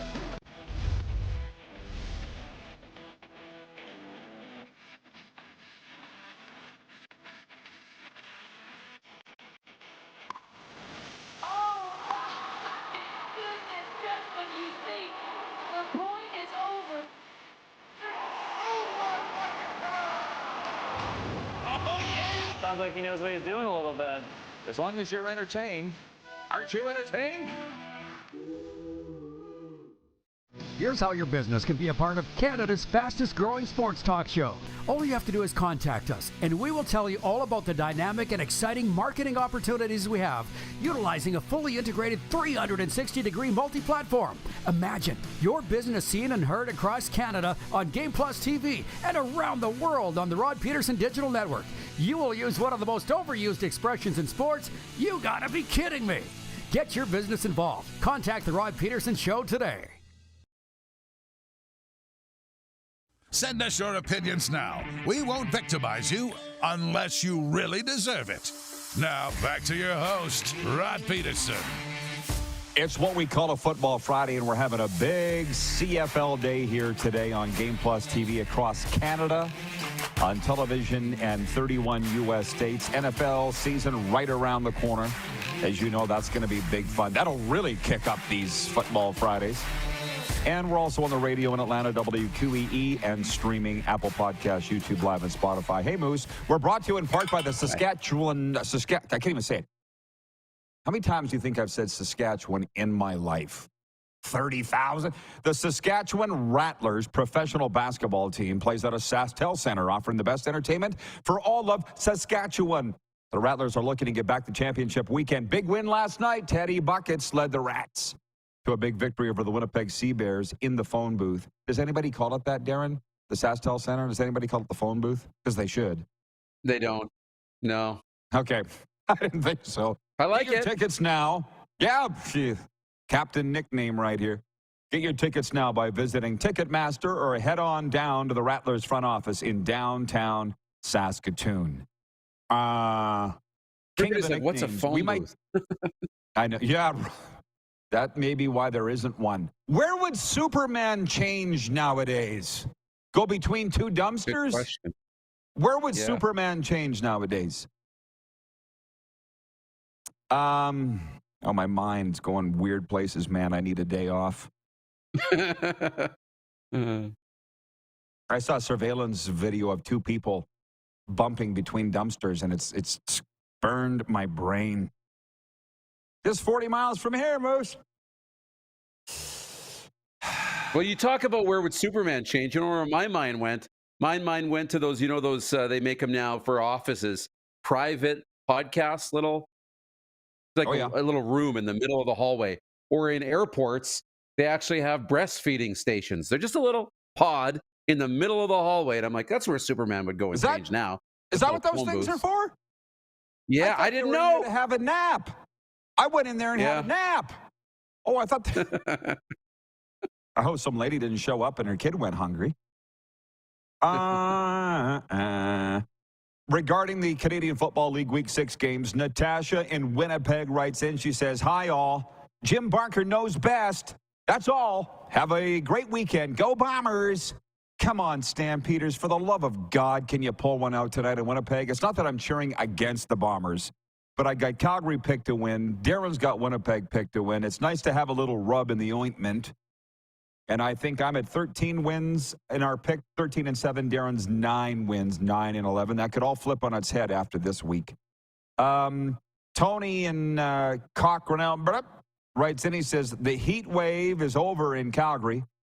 What's the weather in the peg for the Stamps Bombers game tonight? Oh, my God, Tony, we're not the Weather Network. Don't you have an iPhone? Look it up. Jen at the Four Seasons says, with this heat, I'm glad there's a pool in my backyard. By the way, there's a pool at the house that we bought in South Florida. Just saying. There is? This weather here, right? Oh, yeah. Did I not tell you that? No. Sorry. Yeah. Oh, are you going to come back now? Going to come back? Yeah. We didn't have a pool for you the last time. We do now, Moose. You got thoughts? Cody Fajardo's I got lots Cody of thoughts. Fajardo just hey, for the uninitiated. Cody Fajardo last night gets injured, comes out with a hamstring pull for the Alouettes, and the game goes in the crapper. And Montreal loses to Toronto. And Herb Zurkowski of the Montreal Gazette, and apparently Jason Maas, the Alouettes head coach, too, blaming the 5 days rest only from their last game for Fajardo's injury. Jim Barker said, hogwash, absolutely not. Get over it. I agree. Where are you on that? I'm probably closer to the Alouettes in saying that this could be an issue.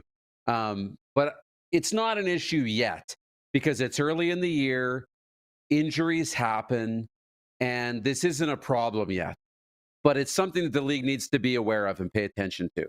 So you can't change it because of one injury. You just can't.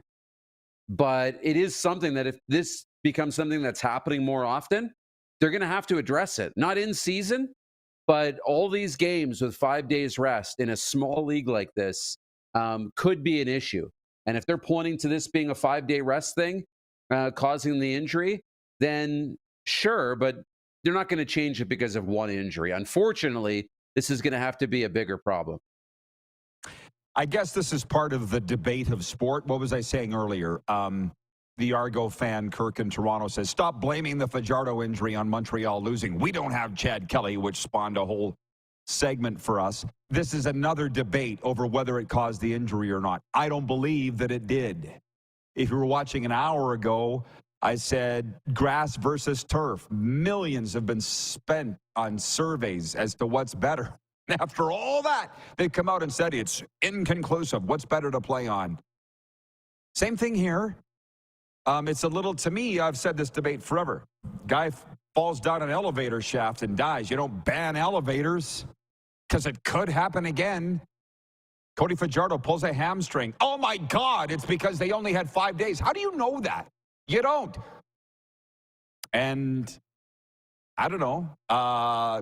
Furthermore, Barker said last hour he doesn't like the talk from Herb and Jim being critical of the league, and it makes the league look bad. I don't know if I would go that far in this instance. Do you agree with Jim on that? I mean, you don't want to see people in the league. You don't want to see the league always under fire for things. It doesn't make the league look very good. But that's their job, too, is to hold people accountable, to bring up these issues, and at least look for answers and make sure they're thinking about it, right? You have to do it in the right way. I know you laugh. I've been holding them account. I know exactly what you're thinking, but, but you got to do it in the right way, too, and not be disrespectful to the league and make sure they're thinking about it, which I'm sure they are. What do you think that I'm thinking? What's that? What do you think? Because you've held the leagues accountable for a long time, but it's not always an easy spot to be in. I'm tired of it. I don't care. I literally don't care anymore. I'm tired of being yelled at. That's the main thing. I'm tired of it. You don't see me criticizing the league. Jeff, the Stamps fan, don't start. He goes on to say, by the way, Jeff, the Stamps fan, says, if Jason Ma's concerned about the 5 days rest, prep your backup better and play him. I don't know. That's Caleb Evans just ain't that good. That's why I say, our poll question today is, who's the front runner to be the most outstanding player in the Canadian Football League so far this season? Cody Fajardo, Vernon Adams, Tyson Philpott, the leading receiver in the league out of Montreal, or other. I say Cody, but I'll always vote for Cody. Darren says VA. That's why by Fridays I'm so ready for a rest. I saw people complaining about the TSN broadcasters referring to Vernon Adams as VA. Bro, get a life. You know, that stuff used to bother me so much. I remember the hate mail that I used to get as the voice of the Riders. One of the 3 times that Kevin Glenn was our quarterback, I think it was his first stint 20 years ago, I called him KG. These guys were my friends. We hung out away from the stadium all the time. KG. Pretty sure if you were listening to a Rider game, you knew who KG was. And guys would bitch at me for using the players' nicknames. I tell you what, shove it. We all know who he was referring to, so why does that bother you? You're the one with a problem, not me. Yeah. What about that stupid complaint about the noisemakers in Montreal? Like, I literally don't hear it. I don't hear it. It's not like I'm ignoring it. I don't even know what they're talking about. Do you hear this on games in Montreal? I hear what the they're talking about? noisemakers.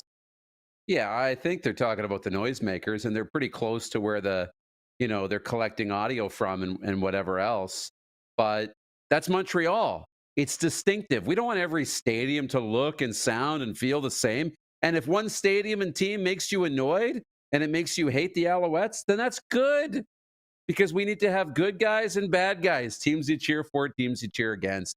And for other people, they'll love it. So it needs to be different for sure. It doesn't need to be empty like it is in Edmonton. Doesn't need to be that different. Oh, yeah. But it needs to be different. Some are better than others, but I will tell you that every atmosphere in the Canadian Football League is awesome. And it's really good in the NFL. I will say this. Every NFL game is a Grey Cup. Every game. Flyovers, parades around the stadium, bands playing outside. Every game is a Grey Cup in the NFL. But the CFL games are pretty dang cool, too. In Montreal, make some noise. You got to go to Montreal, man. It's its own unique thing. Jeff in Yorkton writes that he says the hamstring could be from being dehydrated. Oh, no, it's because of the 5 days rest. Didn't you hear? Jeff, the Stamps fan, says, is Trevor Harris back for the Riders? I assume not. I haven't heard otherwise. David, number 1 in Winnipeg, says his Twitter handle is Big Play VA. Suck it up, princess. You like that, eh? Monty in Saskatoon writes that. He says, who cares? It's a game. Get over it. Get over it. Pierre in Toronto says the short week did not cause the injury, but it surely helped the Argos win. You and I know that. Psst. But we'll just let them feel how they want to feel in Toronto. Jeff, the Stamps fan, back away from the keypad. Just back away, the keyboard. He says, maybe it was too many corn dogs. That's not possible. Well, hey, you've been that guy at Buffalo Days that's eaten so many corn dogs. Please tell me, or whatever your thing, that you go home and just go, oh. Everything, Rod. Now they deep fry cheese. You think I could say no to that? No chance. Turkey legs, bacon, elephant ears. The pizza's not deep fried. It's not a pizza place, but you still got to get the pizza. Ladies and gentlemen, what is your go-to at the fair? In our case, the Buffalo. What's the first thing you're making a beeline for? For me, it is the corn dog, but I don't stop there. It's a big slab of pizza. No. It's the ice-cold root beer that's not actually ice-cold because they don't put ice in it, but you get sucked in anyways. Some fudge if I can. Oh, fudge for sure. And then go around and do then another corn dog. What? Yeah, for sure you got to get fudge. And at the CNE here, they had deep-fried cookie dough. That was a new one for me. Oh, so for the love of I God. was just done. BW in Edmonton says the last complaint I heard about noisemakers in the game was from South Africa World Cup. Sounded like a hive of bees. No, I remember that. And why I was watching soccer, I have no idea. I must have been still drinking then. What year was that? Remember those vuvuzelas? The vuvuzelas. Yeah. That was annoying as hell. I don't hear that in Montreal. I don't hear it. I don't get what it is. But that was always my superhuman power, was on the long road trips. The kids in the back, never heard them at all. Just could block it out. To this day, I can. Yeah. Cole Frank writes that he says, at the North Dakota State Fair, I go for the poutine. I'll tell you what, one of my regrets in life, and I don't have many at all, but one is not making it down to the North Dakota State Fair, because dagnabbit, that sounds amazing. It has always sounded amazing in Minot, the North Dakota State Fair. And now I'm not going to go. I'm not going to go now. It's like going to Craven for the music. What kind of losers do that? There's music? I told you about that Clint Black concert I was at here in Moose Jaw a couple of weeks ago, or a month ago. They're like, the people in front of me, did you see Clint Black when he was at Craven? Allegedly. They tell me I was there. Okay, Moose, we're done. You have a great Toronto weekend. Okay. You too. Coach Phil joins us next. Coach Phil reacts. Get all your football questions in. CFL, NFL, or otherwise. We'll be right back. Washington State's where he hangs his hat. We are live on the Game Plus Television Network, WQEE Radio, Apple Podcasts, YouTube, and Spotify.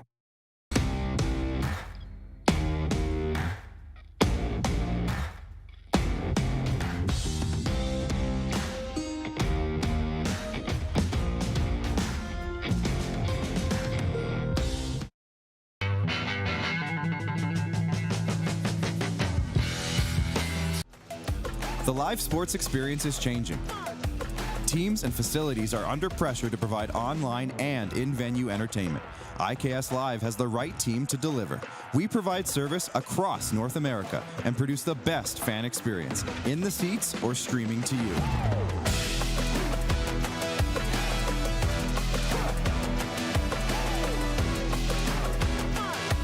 IKS Live continues to bring you the best seat in the house. Text 902-518-3033. 902-518-3033. Pick up your phone and text RP, that's Rod Pedersen. Text 902-518-3033. Did you know that you can help save a life? And you can start right now.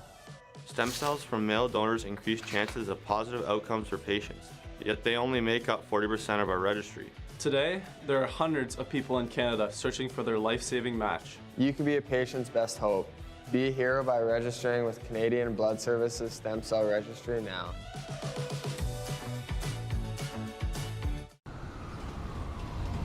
I'm Bridget Lacquette. I'm a First Nation Olympic silver medalist, and I'm proud to represent Indigenous hockey players across Canada. Each year, hundreds of Canadians need a stem cell transplant from an unrelated donor to save their life. Anyone can have a hard time finding a stem cell match, but for Indigenous peoples, it can be even more difficult because just over 1% of prospective donors on Canada's stem cell registry are of Indigenous backgrounds. Be a hero. Join me in Hockey Gives Blood in helping to make a life-saving difference to those in need. Register today at blood.ca/beahero.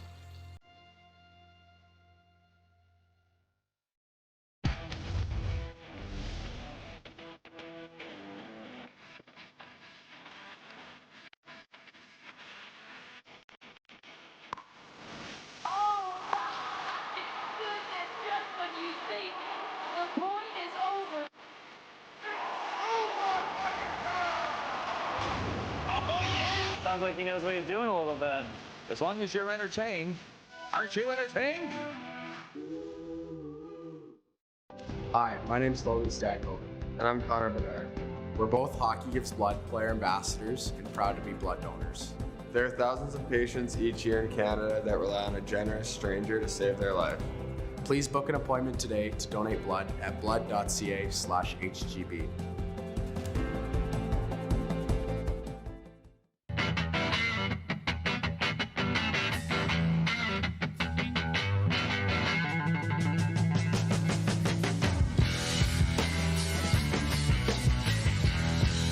Business owners and marketers.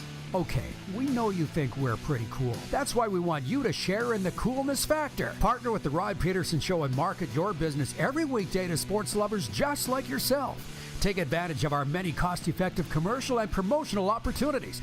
Tell the world about your business. Yes, the world. Thanks to Game Plus TV and the Rod Pedersen Digital Network. Contact us today and find out how you can be a part of Canada's fastest-growing sports talk show, The Rod Pedersen Show. Oh, yeah, he's back. Time for more of the Rod Pedersen Show. Okay, just ahead of Coach Phil, we got a discussion going on here. Where is he? Where did he go? Oh, yeah, Tony in Cochrane, Alberta says Gator Pizza at the Stampede this year, Rod. Gator Pizza? Like, my friend owns Gator Pizza. Or is it Alligator Pizza? Two different things. Let me know. And he wanted to know what the forecast was for Winnipeg tonight, Bombers, Stampeders. Natasha in Winnipeg says, hey, Tony, it's plus 32 with a chance of smoked horsey. Oh, they're putting horse on the barbecue in Winnipeg. I didn't say it. She did. Okay, Coach Phil. You must know, Coach Phil, that we're in the throes of the CFL season. We got the trash talk going back and forth between the fan bases. Isn't it great? You got to love the trash talk between fans and everybody else, man. You got to love it. Okay, Coach Phil checking in from Washington State. Can you please make some sense of this? Because you call yourself Coach Phil. Obviously, you coach. How do you feel about the Owls and their media blaming Cody Fajardo's injury and 5 days break only between games? It's football. You knew what you signed up for. You knew exactly what was going to happen. And I think I think it's a hamstring injury, correct? Is it a hammy? Yep. Yeah, hammies happen, and he'll get better over the next few weeks. Give him time to rest. Now, I do blame the media a little bit, just off the premise that they did the same thing in Toronto last year, and they hyped him up, and that's a different story for a different day. But things happen. Injuries happen at any point in time. Cody will be okay. Okay, Phil, I got one for you because you follow the league-wide. I know you're a Rider fan first, but let me ask you this. Who's not really themselves? Who's wearing a mask or a costume right now? The 0-5 Stamps, 0-5 Ticats, the winless Elks? Are either of those teams not that bad? Are the Riders masquerading as something they're not at 4-0? You know, like, who's not themselves in this opening third so far? Oh, man. I'm going to go with Edmonton. Edmonton all the way, just because they're not losing games by wide margins. They're losing games by like two possessions where they could have won the game. They could have gotten in better field position. My biggest issue I have with Edmonton is, why the hell isn't Geno Lewis getting the ball? I saw against BC, he literally threw his hand up in the air, and he's got one-on-one matchup with Gary. Quiet. Sorry, kids. But you good? He throws his hand up in the air, and he's like, I'm open. You got to get Geno the ball more. But as far as wearing a mask, Edmonton still, I have some faith in them. Well, there's a lot of learned football people like yourself that follow this league that say Edmonton's not that bad of a team. I'm sitting here going, your record is what you are. Do you have them beating Ottawa on Sunday? Because Ottawa ain't exactly the Kansas City Chiefs. What's your take on that game? I think if Edmonton runs the ball a little bit, instead of trying to just always go up the seam every single time to Curly Gittens, they got a chance. Now, the defense has to step up. It can't just be the secondary making plays for them, and it needs to be guys in the box. And that seems to be a thing this year where the secondaries have had to save a lot of teams. It's because their D-line is not stepping up the way they should be. So I think Edmonton has a fair chance against Ottawa. Sask at BC, anybody will tell you that's the game of the week. 4-0 Riders at the 4-1 BC Lions. How do you see this one shaken down? First, this is an early match. This is the early preview of what the West Final to me. Whoever wins these next two, they're going to get home field advantage. And you need that home field advantage because if it's in Sask, they got a better chance of winning. If it's in BC, BC got a better chance of winning. I like how the Riders match up against BC. I like how both teams mirror each other. It's just going to come down to whose front line is going to do better. Can the Riders front line Can they push and get to second level and make space for AJ to run the ball? Or is BC going to raise the tempo, and are they going to be able to just get McKinnis the ball, get Alexander Hollins the ball, get William Stanback into space, and create another receiving back that can make plays? This is what it's going to come down to. Look, we've always been, as a CFL, a passing league, but Coach Phil, if my numbers are right, and I'm not good at math, but we're in week 6. We don't have one rusher averaging 100 yards a game. I think Kadeem Carey's averaging 72 yards a game. He leads the league in rushing. This league not running the ball anymore, or what? No, I think that they're finding new ways to be creative. I think you want me to sugarcoat it, or you want me to tell you the truth? I would appreciate the truth. That's what we do there. Although the truth has got me fired before, but I think you're good here. I think the issue has been there's only so many ways you can run the ball. There's no secrets. And maybe the defense have gotten better over time where they know how to stop a draw, how to stop outside zone, how to stop the inside zone. Credit to the defense. But it is a passing league. This is how you guys pretty much draw the fans in. There's a lot of passing yards. So it's tough to really say on that one. I appreciate the insight, but it's always been the passing lead, but we've always had the Mike Pringles and these kind of guys that are still smashing 100 yards a game, so something's changed, and it's just an interesting, yeah, that too. Yeah, something's going on. I'm not done yet on the Bow and 5 Hamilton Tiger Cats. A week ago, Jim Barker, before they even lost their most recent game, Jim Barker said on this show, Scott Milanovich is in a bad situation there in Hamilton, that it's just a bad setup. What are you seeing out of the Ticats? Is it as bad as it looks? Oh, it's bad. It's bad. But it's not. I joke a lot with Hamilton fans, and I call them Scamilton. I think with Hamilton, the issue is it's not. I think there's just whatever happened last season has rolled over into this season. If that makes sense. A lot of the energy, the juju, whatever you want to call it, is rolled over into this season. They just can't get their footing right. They went into free agency. They went and got my guy Jamal Peters. They got Jay. They still have JB. They got Bo. I don't know what's going on with them.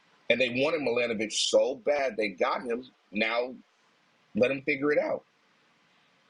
The East has gotten better. This is not going to be one of those years where Scamilton's going to get it. Like, oh, we can turn it on near the end of the season, and we can do this and we can do that. No, it's not how it works.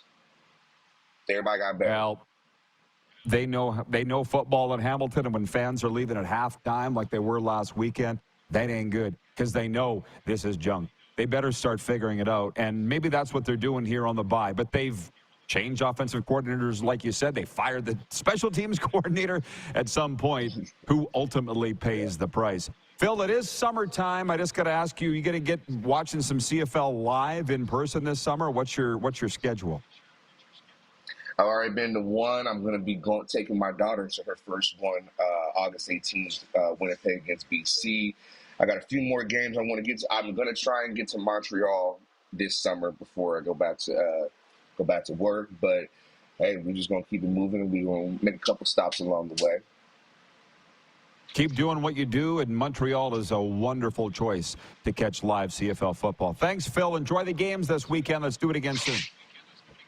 Yes, sir. Yes, sir. Take it easy.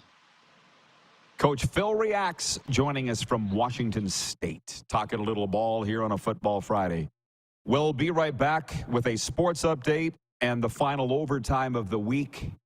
So we'll get to all your comments and viewer takeover. We're live here on Game Plus TV, WQEE Radio, Apple Podcasts, Spotify, and YouTube Live.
IKS Game Day wishes to congratulate the city of Esteban and Affinity Place on their brand new center ice display.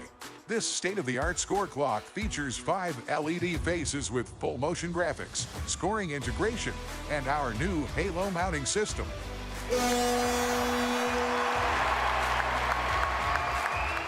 If it's time for an upgrade, let us show you how to deliver the best fan experience. You can find us at iksgameday.com. The live sports experience is changing. Teams and facilities are under pressure to provide online and in-venue entertainment. IKS Live has the right team to deliver. We provide service across North America and produce the best fan experience, in the seats or streaming to you.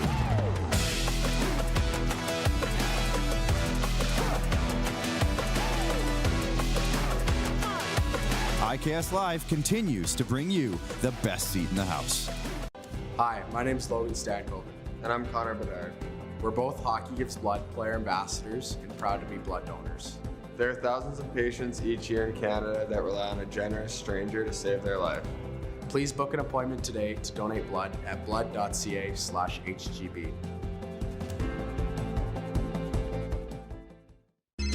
Text 902-518-3033. 902-518-3033. Pick up your phone and text RP, that's Rod Pedersen. Text 902-518-3033.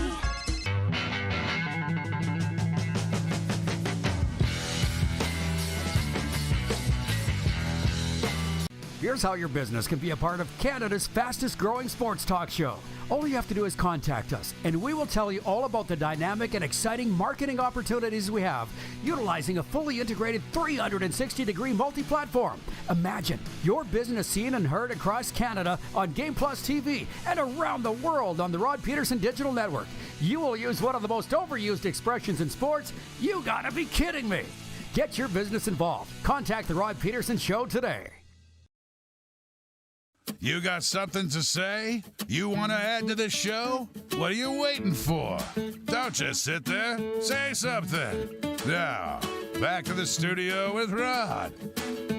Oh my God, can you believe this? I got so carried away in the break reading your comments that I forgot to update my sports update. And I was ripping through it and then making all these mistakes. And as my mom used to say, God bless her soul, the faster you go, the more mistakes you make. Just slow down. So I've slowed down, and now I've cobbled together a bit of a sports update for you. The Toronto Blue Jays carry a 2-game win streak into the opener of a 3-game series with the Arizona Diamondbacks tonight in Phoenix. Producer Clark is there. The Jays were 5-3 winners Thursday in San Fran. Yariel Rodriguez starts on the mound today for the Jays. While we're on baseball, why did I not write this down? The Moose Jaw Millers are on the road tonight. They're at Medicine Hat. And my relations out there in Medicine Hat were asking me if I was going to be at the game. No, I only do home games. But get out there and cheer on the athletes. How about that? In Western Canadian Baseball League play, Moose Jaw Millers at Medicine Hat tonight. Regina Red Sox at the Weyburn Beavers. Weyburn winning here last night 4-2.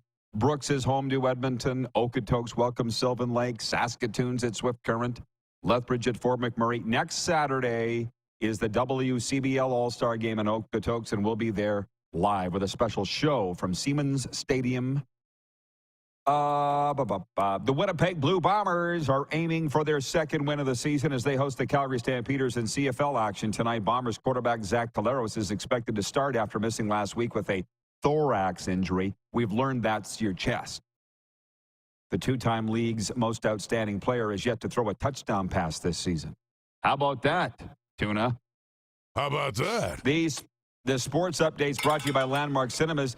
It's Seniors Day every Monday. Get more of the movies you love every Monday for less. Seniors enjoy 20% off the posted seniors admission price. And to sweeten the deal, receive 20% off their concession purchase too. So make Mondays your movie day because a great deal never gets old. Check your favorite Landmark Cinemas for showtimes and pricing. Also brought to you by Common Crown Brewing Company, turning your everyday common beer into a unique and exceptional experience. Visit commoncrown.ca.